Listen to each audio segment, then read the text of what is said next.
ජුනි මාස 30 වෙනි දින වැසි ඇතිවන ප්‍රදේශ පුවත් ඉදිරිපත් කිරීම ශාන කවිතානගේ පෑන් පැය අලුත් වන නවතම තොරතුරු දැනගන්න අප සමග රැඳෙන්න.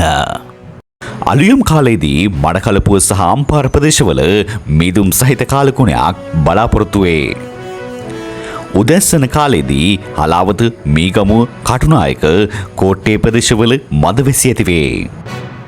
දහවල් එකෙන් පසුව මහනුවර රත්නපුර කලවාන බදුල්ල රණුගල්ල වැල්ලවාය බුත්තල ප්‍රදේශවල තැනින් තැන මද වැසි ඇතිවේ.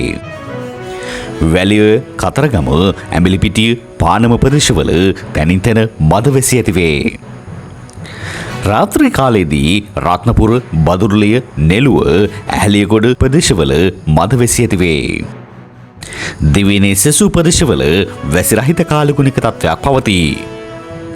දිවයින පුරා සාමාන්‍ය උෂ්ණත්වය සෙල්සියස් අංශක 30ක් වන අතර වැඩිම උෂ්ණත්වය සෙල්ල කතරගම මහඔය අරලගන්විල වැලිඔය ප්‍රදේශවල සෙල්සියස් අංශක 36-37ක් දක්වා උෂ්ණත්වය ඉහළ යයි. දිවයින පුරා සුළඟේ වේගය පැයට කිලෝමීටර් 20-30 අතර පවතී.